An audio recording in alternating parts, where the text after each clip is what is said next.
Bapak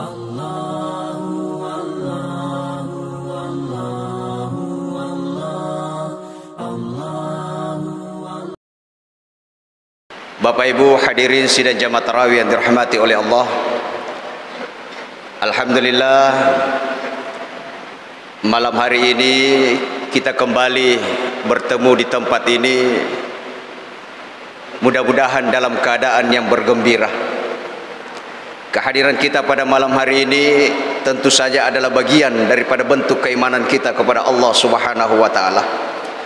Selain ingin melakukan ibadah berupa salat, kita juga hadir pada kesempatan malam hari ini tentu saja ingin berbagi dan mendapatkan ilmu dalam majelis yang kita hadiri pada malam hari ini. Hal itu tentu sesuai apa yang diharapkan oleh Rasulullah dalam sebuah hadisnya. Man salaka tariqan yatlubu fihi ilman salakallahu tariqan min turukil jannah. Kata Nabi, siapa yang selalu menempuh jalan untuk menuntut ilmu, maka Allah akan memberikan satu jalan dari sekian banyak jalan menuju kepada surga insyaallah.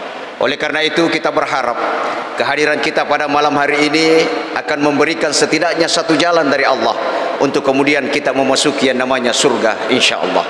Amin ya rabbal alamin. Hadirin sidang jamaah yang dirahmati oleh Allah. Dalam sebuah riwayat disebutkan, suatu ketika Rasulullah sallallahu alaihi wasallam beliau berkumpul bersama dan duduk bersama dengan para sahabatnya. Lalu kemudian beliau bercerita kepada sahabatnya. Beliau bercerita bahwa dulu orang-orang sebelum saya yang berasal dari Bani Israel, disebutkan ada orang ketika itu yang usianya sampai 80 tahun bahkan 90 tahun. Mereka dalam persoalan ibadah sangatlah tekun kepada Allah Subhanahu wa taala.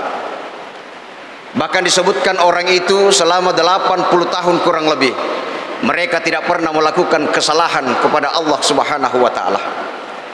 Mendengarkan kisah ini, para sahabat kemudian tertunduk dan menangis.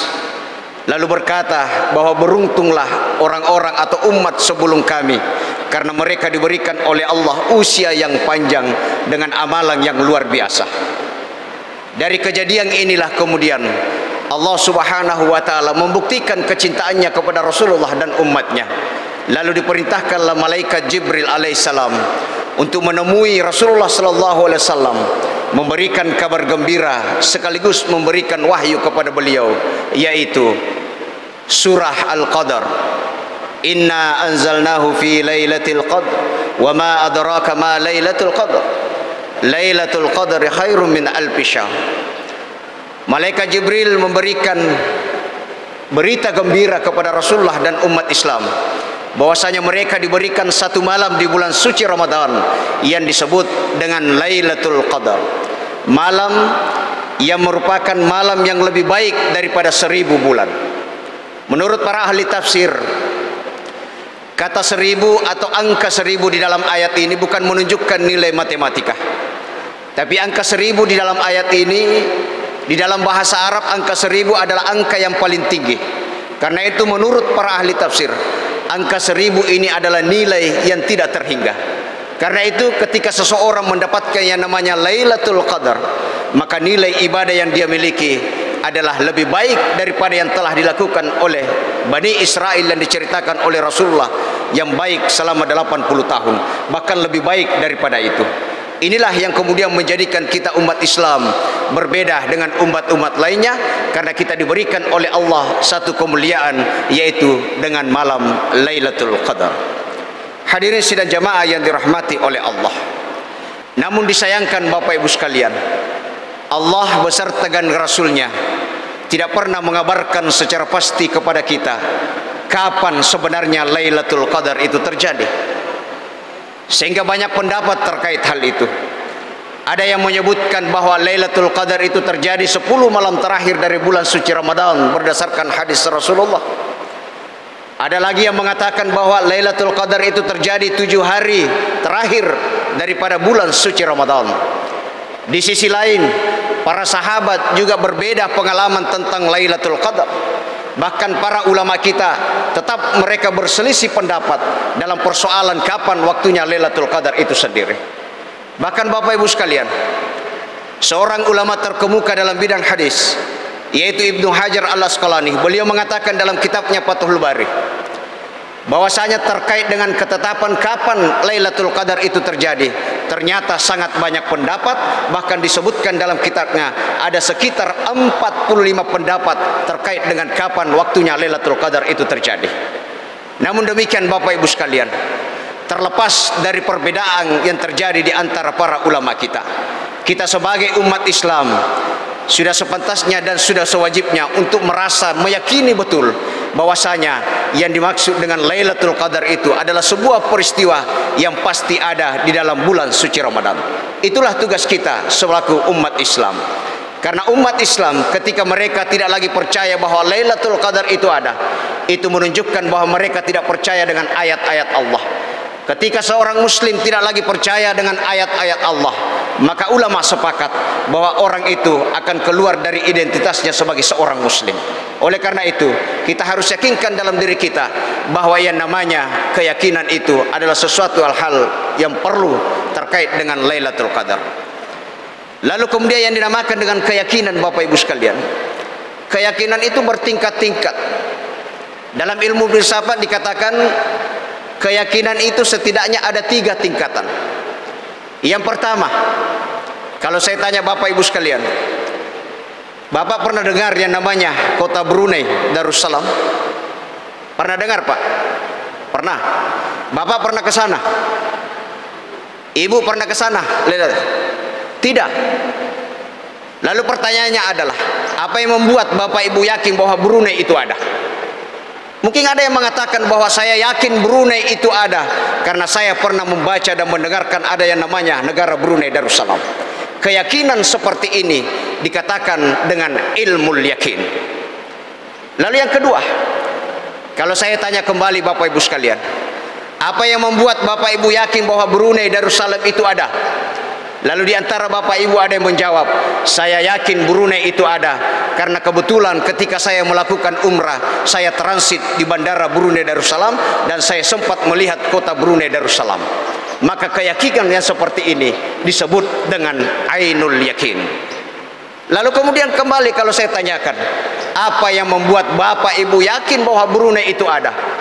Lalu kemudian di antara kita ada yang menjawab, saya yakin Brunei itu ada karena saya tinggal di Brunei Darussalam. Maka keyakinan seperti ini disebut dengan hakul yakin. 3 tingkatan keyakinan ini adalah merupakan tingkatan-tingkatan keyakinan yang dipaparkan oleh para ahli tasawuf. Oleh karena itu, meskipun mungkin kita baru berada pada tingkatan pertama, yaitu ilmu yakin, tapi setidaknya sebagai umat Islam kita sudah meyakini dan mempercayai bahwasanya peristiwa Lailatul Qadar itu adalah pasti adanya. Hadirin sidang jamaah yang dirahmati oleh Allah. Lalu kemudian dari beberapa perbedaan pendapat tadi terkait dengan kapan Lailatul Qadar itu terjadi, pendapat yang paling rajih yang disepakati oleh para ulama bahwasanya Lailatul Qadar itu terjadi pada malam ganjil di 10 malam terakhir dari bulan suci Ramadan. Itulah pendapat yang paling kuat di antara sekian banyak pendapat. Oleh karena itu, ketika kita telah mengetahui bahwasanya malam Lailatul Qadar itu terjadi pada malam 10 terakhir dari bulan suci Ramadan, maka tugas kita adalah bagaimana untuk mencari Lailatul Qadar ini dan berusaha untuk mendapatkannya, Bapak Ibu sekalian. Tetapi yang namanya mencari, Bapak Ibu sekalian, di mana-mana itu kalau yang namanya mencari pasti ada persiapannya. Sementara terkadang kita ini manusia tidak ada persiapan tetapi merasa diri mencari. Padahal kalau kita tidak memiliki persiapan, itu bukan mencari namanya, tetapi menunggu. Sementara kalau menunggu, kita mungkin bisa mendapatkan hasil, tapi tidak sesuai dengan yang kita harapkan. Bahkan ada pendapat lain yang mengibaratkan Lailatul Qadar itu sebagai tamu agung. Biasanya itu yang namanya tamu agung, Bapak Ibu sekalian, dia tidak akan berkunjung kepada seseorang yang tidak diyakini orang itu bisa menyambut dengan baik. Artinya apa? Kalau Lailatul Qadar ini diibaratkan sebagai tamu agung, maka tamu agung ini akan mengunjungi orang yang kira-kira dia telah melakukan persiapan sebelumnya. Itulah gambaran daripada Lailatul Qadar. Hadirin sidang jamaah yang dirahmati oleh Allah. Sekarang setelah kita mengetahui bahwa Lailatul Qadar itu menurut jumhur ulama itu berada 10 malam terakhir dari bulan suci Ramadan, maka tentu persiapan yang harus kita lakukan adalah bukan ketika masuk 10 hari terakhir dari bulan Ramadan, tetapi kita melakukan sebelum memasuki 10 malam terakhir dari bulan Ramadan. Jadi yang namanya persiapan itu dilakukan sebelum waktunya. Ada ulama yang mengatakan bahwa persiapan itu baiknya dilakukan 10 hari sebelum itu. Kalau ini yang kita lakukan berarti kita mulai pada malam 11 Ramadan. Ada ulama yang mengatakan bahwa sebaiknya persiapan itu dilakukan pada malam pertama Ramadan, karena sebulan Ramadan itu adalah rangkaian daripada Lailatul Qadar. Bahkan ada pendapat yang menyebutkan bahwa persiapan untuk mendapatkan Lailatul Qadar itu dimulai pada bulan Rajab atau 2 bulan sebelum Ramadan ini masuk. Hal ini sesuai dengan ungkapan Rajabu syarhuz zar'i wa Sya'banu syarhus saqi wa Ramadanu syahrul hasad. Rajab itu adalah bulan kita menanam, Bapak Ibu sekalian. Lalu kemudian Sya'ban itu adalah bulan di mana kita memelihara dan menyiram tanaman itu. Lalu ketika masuk bulan Ramadan, maka di bulan Ramadan inilah adalah waktunya untuk kita memanen hasil daripada apa yang kita telah tanam. Inilah bentuk persiapan-persiapan yang digambarkan oleh Rasulullah sallallahu alaihi wasallam serta para ulama kita ketika kita ingin mendapatkan yang namanya Lailatul Qadar. Hanya saja disayangkan Bapak Ibu sekalian, fenomena yang terjadi di masyarakat kita saat ini. Ketika menjelang 10 malam terakhir dari bulan suci Ramadan, ternyata keramaian itu pun berpindah. Dari masjid berpindah ke mall, dari musallah berpindah ke pasar sentral dan sebagainya. Keramaian itu berpindah. Hal ini tentu saja kontras dengan apa yang dianjurkan oleh Rasulullah sallallahu alaihi wasallam, agar supaya kita menjelang dari yang namanya 10 hari terakhir dari bulan Ramadan, kita lebih tekun beribadah kepada Allah Subhanahu wa taala. Sesuai dengan hadis yang diriwayatkan oleh Imam Bukhari, di mana Siti Aisyah radhiyallahu anha beliau mengatakan, "Kana an-nabiy sallallahu alaihi wasallam idza dahala al-ashru shadda mi'tharahu wa ahya lailahu wa aikaza ahluhu." Kata Aisyah alaihissalam, kata Aisyah radhiyallahu anha, Rasulullah sallallahu alaihi wasallam apabila masuk 10 malam terakhir dari bulan suci Ramadan, syadda mitharahu, maka Rasulullah akan mengencangkan sarungnya, mengencangkan ikat pinggangnya untuk apa? Untuk lebih tekun beribadah kepada Allah. Wa ahya lailahu, lalu kemudian beliau akan menghidupkan sisa-sisa daripada malam tersebut. Wa aikaza ahlahu, lalu beliau akan membangunkan seluruh keluarganya untuk melakukan salat malam, iktikaf, untuk kemudian menyambut yang namanya Lailatul Qadar. Inilah yang dianjurkan oleh Rasulullah, untuk kemudian kita senantiasa melakukan persiapan sebelum kita mendapati 10 malam terakhir dari bulan suci Ramadan. Hadirin yang dirahmati oleh Allah, oleh karena itu, apa yang dilakukan oleh saudara-saudara kita yang saat ini mereka mempersiapkan diri untuk menyambut Lebaran, itu bukanlah hal yang dilarang. Akan tetapi kita perlu membagi dan memanfaatkan waktu yang tersisa ini untuk agar supaya waktu itu bisa kita gunakan agar kedua hal ini bisa kita jalankan dalam sisa Ramadan ini. Yang pertama, kita bisa mempersiapkan diri dalam rangka hari Lebaran. Yang kedua, kita tetap fokus untuk mempersiapkan diri mendapati yang namanya malam Lailatul Qadar. Hadirin sidang jamaah yang dirahmati oleh Allah, inilah gambaran yang diberikan oleh Rasulullah beserta dengan para ulama, bagaimana persiapan yang perlu kita lakukan menjelang datangnya malam Lailatul Qadar. Tentu saja kembali kepada diri kita masing-masing, bagaimana kita meniatkan diri kita, kita usahakan diri kita untuk bekerja keras dan terus untuk mendapatkan yang namanya Lailatul Qadar dengan meningkatkan ibadah kepada Allah Subhanahu wa taala. Semoga kita semua yang hadir pada kesempatan malam hari ini bisa menggapai yang namanya Lailatul Qadar. Dengan momen tersebutlah kita bisa mendekatkan diri kepada Allah Subhanahu wa taala. Amin ya rabbal alamin.